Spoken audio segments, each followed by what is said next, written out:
Good morning, Raul po. Ano pong, sir, give me plano. Ano sir, salubungin lang namin sir. Yung warrant, sir, si-serve Hindi nyo. sir, may taga-PCTC, may taga-Interpol. Interpol. Yes sir. So kayo ang lead, sir? Yes sir, yes sir. Kumusta kasi, sir? Hindi mo pwedeng iwan. Sige, sir.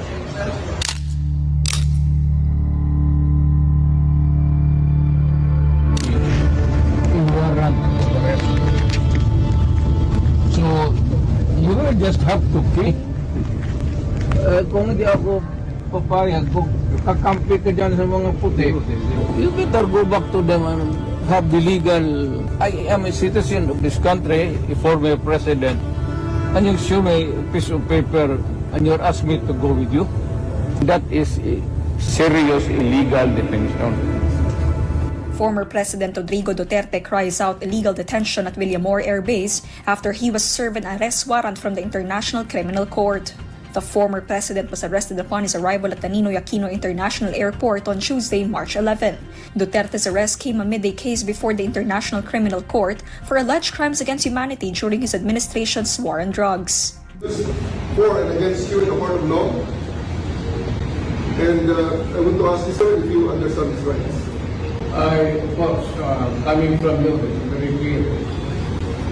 Now that you were asking sir for the basis of the warrant, the ICC had issued a warrant pursuant to Article 25(3)(a) of the statute for crimes against humanity and pursuant to Article 7(1)(a) of the same statute for murder, sir. Buhay ko zero. Buhay ko zero. Generally, dito yung sinabi, sabi nakaprepare po kami, dinala namin ang mga gamot na kailangan. Sir, this is a police operation. Ganito naman sir, ulitin natin ulit sir ha. Sandali muna. Back to square one. Earlier this saying, I placed the former president under arrest. Daniel, matanda pa. The issue sir is for you to choose 3 people to accompany here. May bus dyan. And you will take a plane. Pwede sabi, charter flight. Chartered flight from... So we need to know bringing our president. Sir, we need to know this information where you are bringing. Wala sa pay grade ko yun, ma'am. Sagalugin natin. Sabihin nyo kung saan siya dalahin. Hard way. Just invoke Article 59. Bakit hindi yan magawa-gawa? Larry, you will That's be for me. precisely the point that I'm saying. That's Ano precisely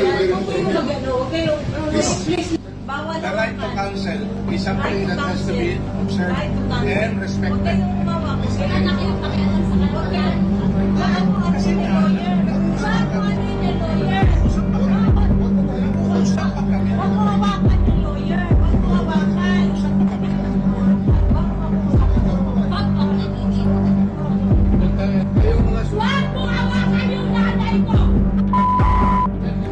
tanungin ko kayo, anong kasalanan ko?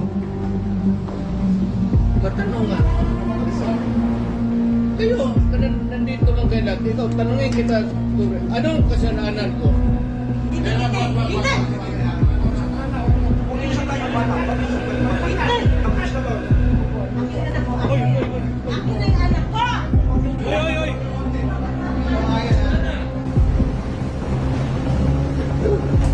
Hihilain ko yan. Hihilain ko yan. Ako maniwala ka, hihilain ko yan. Kakapag manas. Pero hihilain ko yan. Is that our intention? You have to kill me to bring me to him. Is that our intention? Ang anak mo pupunta dito.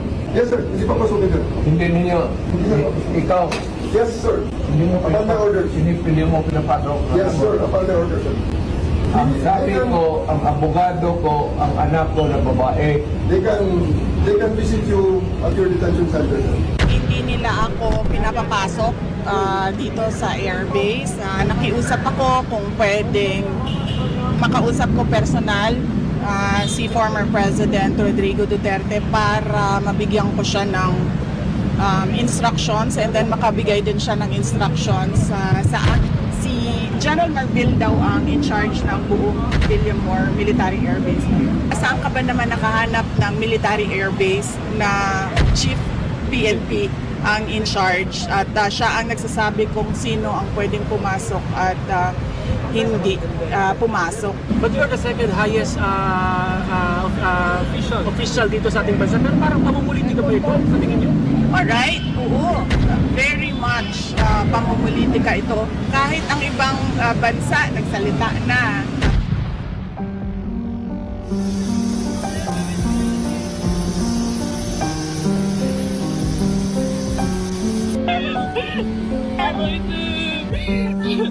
Sir, mabit ka namin.